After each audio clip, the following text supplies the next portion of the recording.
Igreja Açores, o programa com a atualidade da Diocese para ouvir ao domingo, ao meio-dia, na sua Antena 1 Açores. Olá, seja bem-vindo a mais uma edição do Igreja Açores. Neste programa que antecede o Natal, será nosso convidado o Padre José Júlio Rocha. Vamos falar do Natal no contexto atual. Mas antes vamos à atualidade da Diocese açoriana. O Bispo Dom Armando Esteves Domingues gravou a sua habitual mensagem de Natal aos diocesanos no estabelecimento prisional de Angra do Heroísmo. Dom Armando diz que o Natal é o maior ato de fé de Deus na humanidade. Gostaria assim de abraçar cada um e cada uma dos que estão privados da sua liberdade, aqui neste estabelecimento prisional e em todos os outros, mas abraçar também todos os que com eles trabalham, os técnicos, os responsáveis, os guardas prisionais, o pessoal de serviço, e dizer-lhes: a humanidade de Jesus lembra-nos a todos que é possível humanizar todos os ambientes, servir toda e qualquer vida. O Deus menino nasceu. Ele é a esperança que não nos ilude. Dirijo os meus mais sinceros votos de paz, alegria e esperança a cada mulher e a cada homem, especialmente àqueles que se sentem sem esperança pela sua condição existencial. Natal é o maior ato de fé de Deus na humanidade. Ele confiou o seu filho a uma rapariga inexperiente para que cuide dele, um alimento de leite, de carícias e de sonhos. Do mesmo modo, Deus virá até nós apenas se nós cuidarmos dele em cada dia, como uma mãe. Termino rezando-lhe: meu Deus menino, pobre mas poderoso como amor, pequeno mas cheio de futuro como uma criança, humilde mas essencial como a palha em que repousas, meu pequeno Deus, que aprendes a viver esta nossa vida terrena, meu pequeno Deus, incapaz de agredir ou de fazer mal, ensina-me que não há outro sentido para mim, para nós, não há outro destino que tornar-nos como tu. Um santo e Feliz Natal para todos, todos, todos. Vamos juntos, vamos encarar 2025 caminhando na esperança para alcançarmos um futuro de paz, um futuro de amor e liberdade. O céu já se abriu, o Salvador desceu e os nossos sonhos tornam-se possíveis porque a Deus nada é impossível. Boas festas! A mensagem de Natal do Bispo diocesano será transmitida na íntegra na RTP Açores no dia 25 de dezembro, depois do telejornal pelas 20h30. Dom Armando Esteves Domingues presidiu esta quarta-feira a festa de Natal promovida pela Pastoral Penitenciária no estabelecimento prisional de Angra. O bispo de Angra pediu aos reclusos para terem a coragem de sonhar a paz e a liberdade, mesmo atrás das grades. Esta mensagem de Natal é uma mensagem de sonho. Para sonhar é preciso coragem. Para sonhar a nossa vida como Deus a vê. Uma vida marcada pelo amor, pelo perdão, pela harmonia interior e com os irmãos. É preciso sonhar. Neste tempo de Advento aparece muito bonita a figura de São José, o pai adotivo de Jesus, que até a certa altura, quando deu conta que Nossa Senhora estava grávida, pensou em não fazer mal. Ele não percebia nada daquilo, porque é que ela ficou grávida, ainda não estavam casados, e pensou até em mandá-la embora, como mandava a cultura judaica. Mas depois, no silêncio, percebeu a voz de Deus, o sonho de Deus, o projeto de Deus que passava por ele, e continuou fiel junto a Maria, a proteger Maria e José e Jesus durante toda a vida, enquanto foi necessário. Então, caríssimos amigos e amigas, sonhai como Cristo sonha a minha vida, a vida de cada um. Para isso, dai tempo, se eu posso deixar aqui um conselho, à reflexão. Eu sei que vocês têm tanto tempo, que podeis desperdiçar ou aproveitar para refletir. Mas também eu hoje de manhã comecei o meu dia em oração. Eu não sei tudo. Eu não sou bom, é Cristo que me faz bom. Se eu quiser e se eu fizer a minha parte. Cristo foi o grande sonhador de uma humanidade nova, diferente. E nós temos na mão a sua mensagem, esta possibilidade. Queria então, como também digo na mensagem, trazer o abraço de Jesus a cada um, desde o seu diretor, os responsáveis, técnicos, voluntários, mas especialmente a cada um de vós. Deixai-vos abraçar por este menino Jesus. O prelado açoriano associa-se assim ao Papa Francisco, que para o Jubileu da Esperança vai abrir pela primeira vez uma porta santa numa cadeia. Depois da celebração na quarta-feira, em Angra, Dom Armando celebrou também na sexta-feira na cadeia de Ponta Delgada. O Serviço Diocesano da Pastoral Social apela a gestos de ajuda de quem sofre de carências materiais ou solidão na sua mensagem de Natal. Aldina Gamboa é a nova responsável pelo serviço e deu voz a esta mensagem de uma grande equipa que se mantém. A nossa pretensão é sempre a de ajudar a fazer, portanto, um retrato, ou seja, a caracterizar a situação atual, a situação social em que os mais desfavorecidos, as pessoas com mais problemas vivem. Portanto, é essa a nossa preocupação, é estar aqui dispostos a sermos elementos que possam ajudar com os nossos dados, com aquilo que nós sentimos no terreno, portanto, fazer com que alguém que tenha um poder diferente, económico, etc., porque no fundo a pobreza existe e continuará a existir, mas neste momento são sempre os mesmos e faz muita impressão.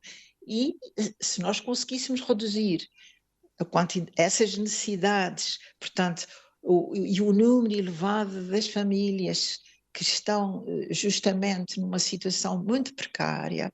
Antigamente os pobres eram só aqueles quase que não tinham trabalho, ou que tinham um trabalho que não era contínuo. Hoje há novos pobres, há novas situações de pobreza, há mais isolamento, há mais incompreensão, há mais falta de afeto, há mais solidão, há mais dificuldade na relação de vizinhança. Portanto, todos esses problemas são problemas que nós temos a obrigação de estar atentos a eles e de sermos realmente um serviço que possa sacudir, que possa chamar a atenção dos que estão mais próximos e que realmente leva as pessoas a se unirem para fazermos o nosso melhor. Na sua mensagem de Natal, o Serviço Diocesano da Pastoral Social retoma o apelo do Papa a estar perto de quem sofre, dos doentes, idosos e sós, com gestos de ajuda. Nesta reflexão, há uma crítica ainda ao consumismo desta sociedade que cria uma felicidade ilusória assente nos bens materiais. De 21 a 25 de julho, a Caldeira do Senhor Santo Cristo, em São Jorge, vai acolher a Aldeia da Esperança, destinada aos jovens diocesanos. A iniciativa, inserida no Jubileu da Esperança, tem agora uma proposta de oração que poderá ser consultada através de um código QR com o telemóvel para quem inicia o trilho entre a Fagem dos Cubres e a Caldeira, como explica o ouvidor, Padre Dinis Silveira. Trata-se de um espaço extraordinário que fica entre a Fagem dos Cubres e a Fagem da Caldeira, onde tem o santuário do Senhor Santo Cristo da Caldeira. Portanto, não se consegue chegar ao santuário a não ser fazendo este trilho, ou então fazendo outro trilho, descendo pela serra. O que faz com que este santuário seja uma verdadeira meta de peregrinação e que assuma um significado muito especial e particular neste tempo de jubileu. Portanto, o Secretariado Permanente do Conselho Pastoral da Ouvidoria entendeu que se devia fazer ali qualquer coisa, pôr algumas informações no início do trilho. Então, idealizou-se um pequeno outdoor, cá no início do trilho, na Fagem dos Cubres, e nesse outdoor tem lá um QR Code com uma série de informações relativas ao jubileu. Portanto, o que é o jubileu, os sinais do jubileu, o hino do jubileu, a explicação do logotipo do do jubileu. Depois há uma proposta de oração para se fazer durante o trilho, nomeadamente a meditação dos mistérios do Rosário, e depois também um esquema de oração para que o fiel, estando bem disposto, no sentido de ter todas as condições, possa lucrar as indulgências. Também aqui se explica o que é a indulgência, que, portanto, resumidamente, é o perdão da culpa temporal do pecado, que mediante o cumprimento de uma obra de religião e as orações pelo Santo Padre, estando confessado e comungado, o fiel recebe essa indulgência. Portanto, também temos aqui a proposta de oração para que o fiel, chegando ao santuário, possa fazer essa mesma oração.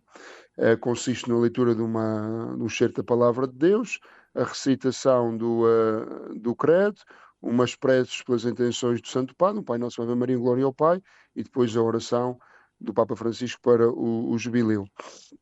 E também temos aqui também nesse QR Code uma série de boas práticas da chamada ecologia integral, nomeadamente a partir daquilo que é a encíclica do Santo Padre Laudato Si, do respeito que aquele ou aquela que se decida fazer esta peregrinação deve ter com a natureza, no sentido de aproveitar a natureza, porque ao fim e ao cabo a natureza o que é? É uma página viva do relato da criação, portanto pela natureza chegamos ao Criador, e é também desejo nosso que aquele ou aquela que faça a peregrinação até a caldeira, a faça de uma forma respeitosa da natureza, aprenda a dar valor ao criado como manifestação da presença de Deus através da beleza da criação manifestada na natureza. Portanto, temos aqui um conjunto de informações sobre o jubileu, sobre esta dinâmica espiritual a fazer durante o caminho, depois no santuário para poder lucrar as indulgências, a doutrina sobre as indulgências, porque às vezes um segmento da doutrina católica que às vezes é desconhecido ou mal percebido, e depois este tal manual de boas práticas que o cristão deve ter por relação à natureza. Portanto, trata-se de um subsídio, qualquer pessoa, chegando ao início do trilho, facilmente com o telemóvel descarrega e fica com todas estas informações à sua disposição. A iniciativa será formalmente inaugurada a 29 de dezembro, com a abertura da Igreja Jubilar de São Jorge, o Santuário da Caldeira do Senhor Santo Cristo. Depois da visita pastoral à ouvidoria de São Jorge, o bispo de Angra, Dom Armando Esteves Domingues, disse ser essencial a promoção de estruturas únicas e a ligação mais efetiva com as estruturas diocesanas e ainda reativar alguns serviços e movimentos. Um apelo que foi feito também por todos os lados, aos leigos, àqueles que já participam, outros que colaboram. Até a certa altura saiu a expressão: é pecado dizer que não a um cristão, ou seja, para os serviços na paróquia, quer também nos serviços sociais, política e economia. O cristão é sempre cristão e está sempre mobilizado como discípulo e também evangelizador por isso. Darmos conta que há até algumas necessidades novas, e isso foi muito importante. Vamos procurar que na ilha se renove aquilo que é o serviço Cáritas, a Cáritas da ilha. Está um pouco adormecida nas suas ligações, nas representações nas paróquias, mas ainda hoje saíam alguns dados novamente sobre os riscos de pobreza, e aqui também existem riscos, existem efetivamente sinais de pobreza. E a pobreza tem muitos nomes, tem muitas formas. Portanto, um serviço a revitalizar é o Cáritas de Ilha. E depois, um outro é o da mobilidade. Foi imediatamente muito bem acolhido quando se falou disto. É um serviço que está a ser lançado na Diocese, já está constituído, e aqui está-se a constituir logo no primeiro dia em que se falou. À noite ouvi dizer que já havia algumas pessoas disponíveis, nomeadamente de escolas onde há alunos, mas também de zonas onde há estrangeiros a trabalhar, onde há imigrantes. Portanto, também isto é um sinal de vitalidade, de estar atento às novas realidades da ilha. Um outro é, eventualmente, a pastoral do turismo, que também virá a seguir, porque temos um turismo crescente nesta ilha e também a Igreja está atenta, porque muito do património que nós temos é visitado, olhado, mas provavelmente pode ajudar até muito mais os turistas a que eles possam parar, nem que seja para ler, para refletir um bocadinho, para se encontrarem com eles próprios, independentemente da religião que têm. Portanto, faço um balanço numa palavra, que é a palavra de hoje, de alegria, por ter encontrado as pessoas, por ver estes dinamismos que existem e por haver vontade de lhes dar um novo impulso. Para o ouvidor Padre Dinis Silveira, mais importante do que a reorganização da ouvidoria por zonas é a consciencialização de que todos têm um papel ativo. Só a renovação das estruturas por si só não basta, também, é necessário também a conversão pessoal, uma certa conversão pastoral, o que indica, ou que indicia, o que exige de nós a alteração daquilo que são as estruturas, da nossa forma de pensar, da nossa forma de ser a Igreja. Portanto, é preciso dar o passo em frente, nomeadamente por coisas muito concretas, os serviços que é preciso atualizar na ouvidoria, uma nova remodelação da pastoral, nomeadamente a organização geográfica das paróquias, partindo para 5 unidades pastorais, terem atenção, de facto, às necessidades que existem lá, portanto, e sobretudo uma coisa muito importante, esta grande renovação que é preciso dar-se aqui em São Jorge não pode ser só pela diminuição do número de sacerdotes, mas sobretudo pela consciencialização dos fiéis, que todos fazem parte desta Igreja. O padre Manuel António das Matas é pároco da Calheta, a última paróquia a receber a visita pastoral, e acredita que a evolução pastoral está diretamente ligada à evolução social. O que nós estamos a fazer agora é uma outra forma destas vivências todas que eu vivi ao longo da minha vida. As equipas sacerdotais, o insólito, essas coisas todas, é só uma outra forma. O que é importante é, de facto, nós deixarmos que os leigos tomem a responsabilidade como estão a tomar e o entusiasmo que eles estão a ter, e nós, os sacerdotes, também tomemos o mesmo entusiasmo e a mesma vontade de fazermos caminho com eles. Portanto, eu acho que com as pessoas que nós temos hoje em dia na nossa ilha, que somos muito poucos, 7.000 e tal habitantes, penso eu, e a equipa sacerdotal que nós temos, também esta unidade que há, esta vontade de caminharmos juntos, sermos unidos, etc., com as responsabilidades que cada um tem e com os leigos também, com esta vontade que têm de caminhar.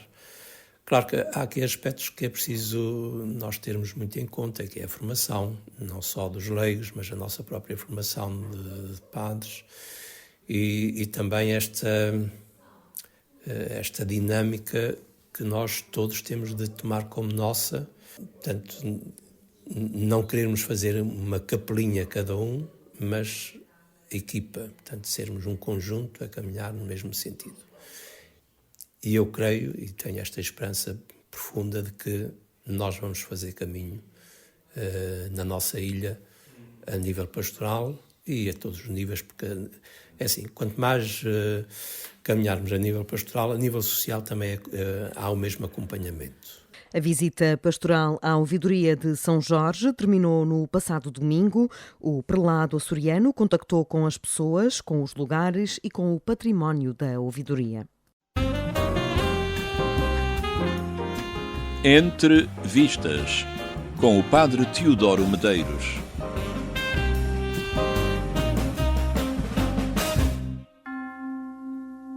Sete Dias em Maio é um thriller político lançado em 1964. Trata-se de um filme americano e que conta com Kirk Douglas e Burt Lancaster nos papéis principais.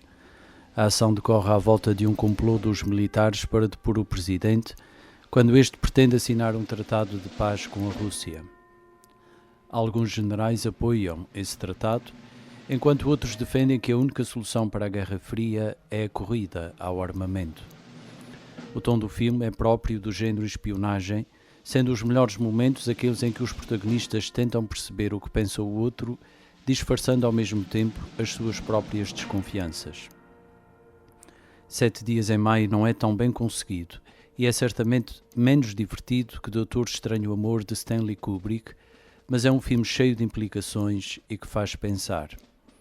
Além de que em 1964 talvez ninguém adivinhasse que 60 anos depois o golpe de Estado contra o governo americano seria obra do próprio presidente. bom visionamento, um santo domingo e Feliz Natal para todos.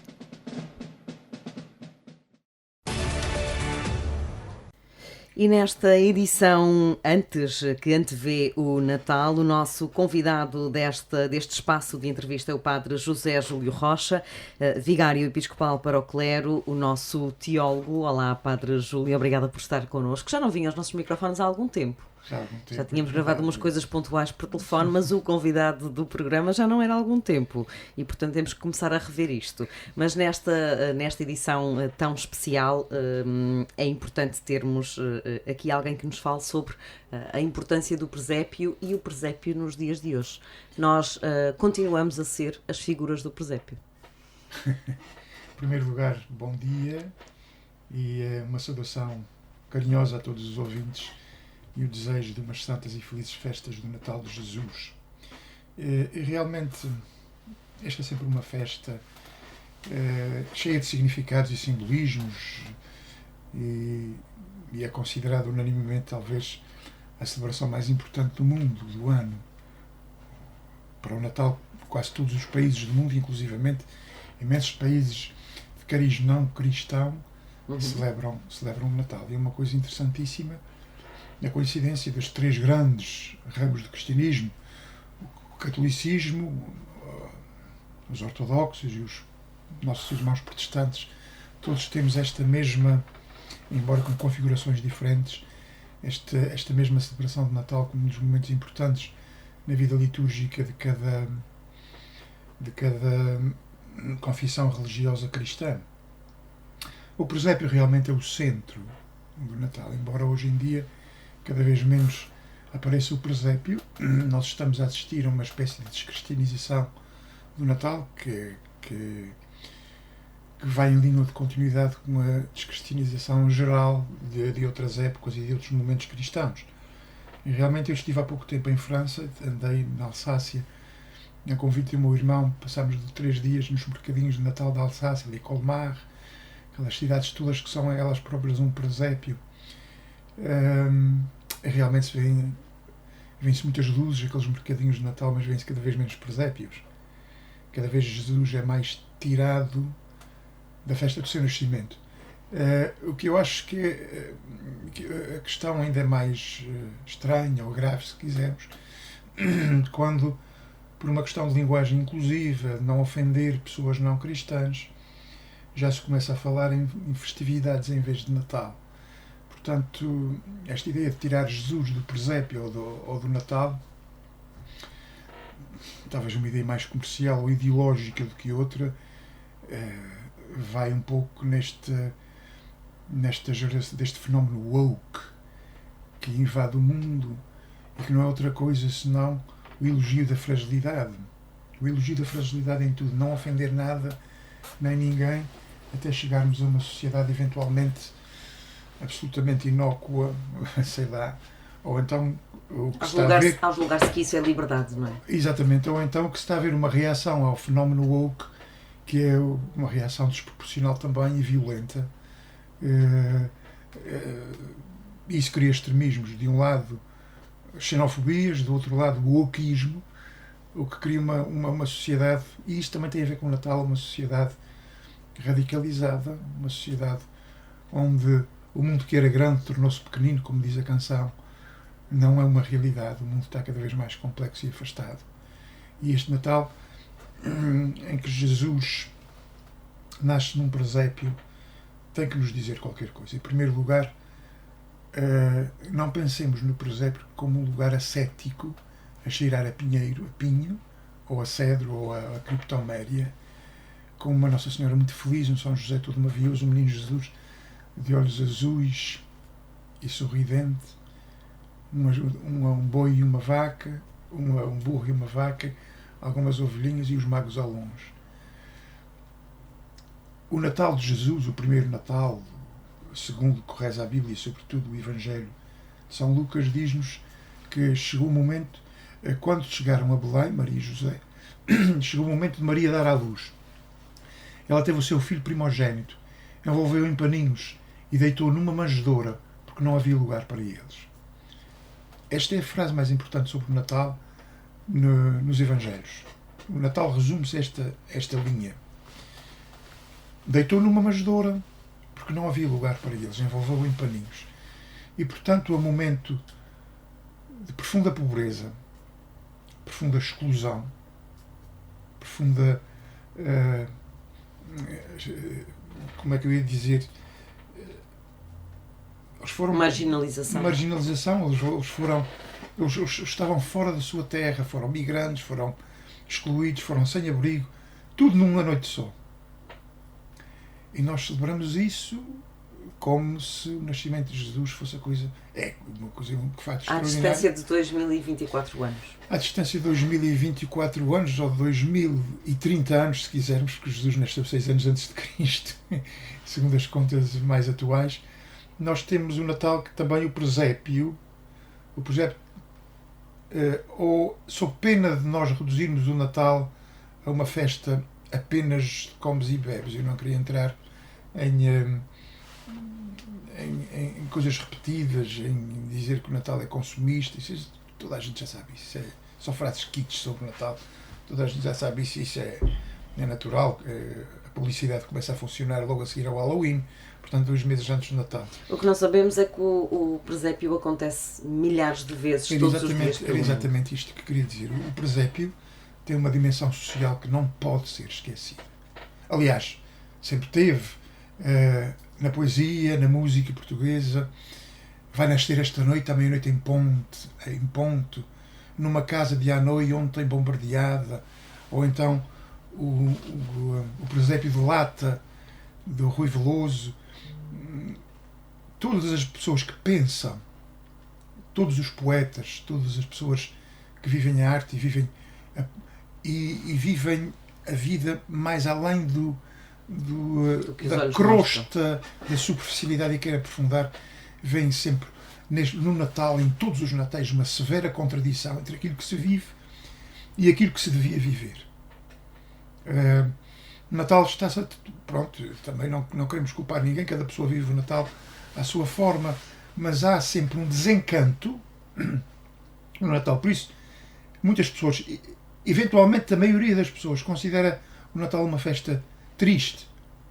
Se reparar, há muita gente que fala disso, que está a tornar uma festa triste. Primeiro porque Natal é o da nossa infância.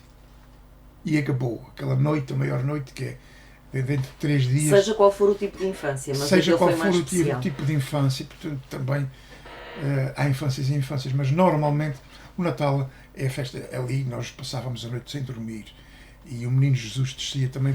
O Menino Jesus, deitávamos há 50 anos, digo eu, deitávamos o sapatinho em cima da amaçaria. E depois eu lembro-me do Natal em que o meu pai teve a triste ideia de nos oferecer daqueles martelinhos de apitar, que se usam muitas vezes na festa de São João de Porto. O meu pai arrependeu-se 1000 vezes, porque naqueles dias, éramos muito miúdos, foi martelado o juízo. Foi o Natal de martelar o juízo. Arrependeu-se 1000 vezes daquelas ofertas. E éramos 4 e cada um com o seu martelo. De forma que eu insistia que o presépio deve ter uma dimensão social. O Natal é a festa em que a gente, o momento em que a gente também tem que deixar no nosso coração espaço para uma outra família que não apenas a nossa família de sangue, a família dos excluídos, a família dos pobres. E pobre hoje em dia é um termo polémico, porque já não há pobres como antigamente, como se costuma dizer. Não há pobres, quase não há aquela pobreza. Existe, certamente existe. A pobreza envergonhada e esquecida, mas aquela pobreza endémica, aquela pobreza que nós odiamos, por causa do rendimento social de inserção, por causa da violência, porque nos incomoda, porque são mal educados, porque estão no tráfico de droga, porque assaltam, porque roubam, porque pedem, porque dormem na rua, porque cheiram mal, porque quem trabalha tem como castigo pagar o IRS, quem não faz nada tem como recompensa receber o rendimento social de inserção. E nós criamos uma literatura à volta disso que nos torna absolutamente insensíveis a uma realidade que é uma realidade que se nos impõe à consciência, Não podemos fugir. A nossa consciência não pode fugir a esta realidade, sobretudo nos Açores. A pobreza é uma questão gravíssima. Eu volto a insistir. Não uma pobreza que se resolva com dinheiro, nem em construir bairros sociais. Também é preciso sempre dinheiro, mas uma pobreza que só se pode resolver com educação. A Fratelli Tutti do Papa Francisco fala do amor na política. Vá lá, lembrando os 3 princípios da Revolução Francesa: liberdade, igualdade, fraternidade, insistindo que muito se desenvolveu a liberdade, muito se desenvolveu a igualdade, a fraternidade ficou embrionária. Nunca ninguém ligou à fraternidade, ao amor. A política também é feita de amor, e é isto que a gente vê, esta Ostpolitik, em que as armas falam mais do que a paz, e é quase sempre assim. É uma política em que a fraternidade ficou atrás. E o presépio chama-nos a atenção para isso, tendo em conta que presépios encontramos-nos todos os dias. Às vezes é do lado da nossa porta. Na porta ao lado. Na porta ao lado. O Papa fala-nos da cultura do descarte. Os Açores chegaram mais tarde a essa prática, mas já lá estamos também, no Natal, com cultura de descarte. Sim, a cultura é toda de descarte. Se a cultura é toda de descarte, nessas épocas, e o Natal é de longe a mais significativa nessas épocas de grande comércio, portanto, de grande consumo, evidentemente que o descarte se torna cada vez mais comum e menos controlável. E eu não queria falar do consumismo, porque isso é daquelas... É o lugar comum do Natal. É um lugar comum do Natal, mas realmente vivemos também num descarte existencial. Mas a verdade é que queixamos-nos todos do consumismo no Natal, mas também não nos vemos a mudar no ano seguinte. Continuamos, não é? Imagino que todas as pessoas no próximo Natal resolviam não comprar prendas, não recebiam o 13º mês, não gastavam nada de especial além do que gastam nos outros dias. Isto levaria muitos comerciantes industriais à falência. Portanto, o mundo está todo concatenado no jogo de dominós, num castelo de cartas, que se faltar uma coisa vai tudo por água abaixo de tudo. E saberíamos dar significado ao Natal nessa altura, se isso acontecesse? Saberíamos ressignificar imediatamente no ano seguinte o nosso Natal? Não saberíamos, não. E nem é justo que se faça esse corte. Isto é absolutamente... não é possível isso acontecer. E, portanto, nós vamos ter que viver com a cultura do descarte, que é a parte mais negativa do consumismo. Não é mal em si. Evidentemente, nós vivemos escravos de um capitalismo do descarte, de um capitalismo da especulação pura, que os homens mais ricos de hoje não fazem nada, apenas tocam em botões de computadores e fazem grandes transações, e depois nós todos admiramos-los porque são homens de sucesso. O certo é que o consumismo vamos tê-lo sempre. O descarte é mais grave, e o consumismo é que ajudou a este. O descarte é relativizar todas as coisas, relativizar as coisas importantes. O descarte existencial. A família encontra-se por Natal e nunca mais se encontra. Desejamos boas festas a toda a gente. A partir de 8 de dezembro toda a gente deseja de boas festas a toda a gente, mas de uma forma... É um cumprimento quase normal. O olá de dezembro. Quase, não é? E realmente há até as árvores de Natal mudam todo, ou melhor, há uma certa artificialidade. O que tenho medo não é de consumismo em si, nem de comprar ofertas, nem das comidas. Tudo isto ajuda a uma certa... Aquelas visitas ao menino também são muito bonitas e muito interessantes. O que me incomoda mais, talvez, é a artificialização de tudo. Artificialização de tudo. É tudo muito colorido, tudo plástico, tudo demasiado pouco natural, o que nos faz sentir sempre saudades das árvores de Natal de Criptoméria, aqui nos Açores, com laranjas penduradas, tangerinas em cima da mesa. o Menino Jesus de pé dentro de uma redoma, que é o Menino Jesus católico. Portanto, o Menino Jesus deitado nas palhinhas é o que é apresentado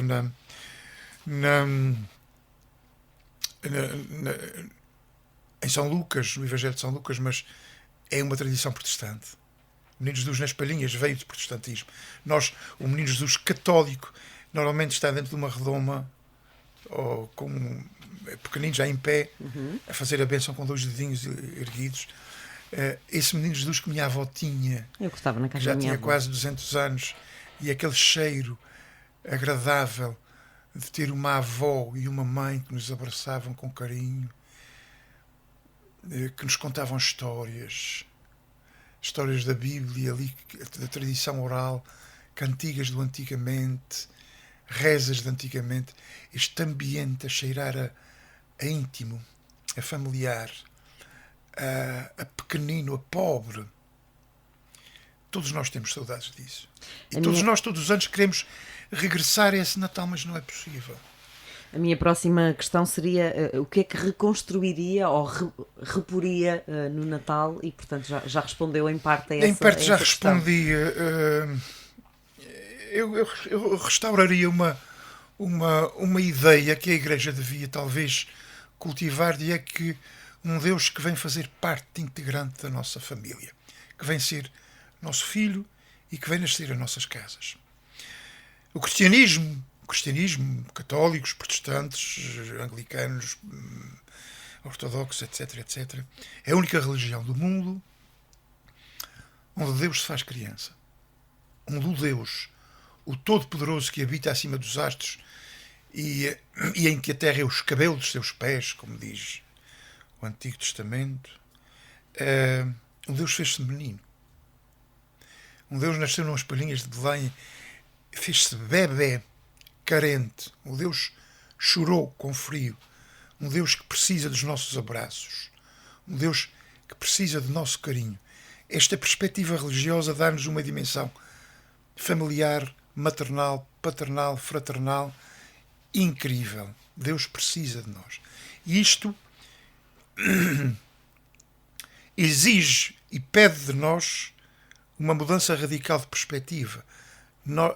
Nós temos que dar alguma coisa a Deus. Não de baixo para cima, mas de cima para baixo. Dar beijinhos, dar carícias, brincar com Ele. Isto é que é rezar no tempo de Natal.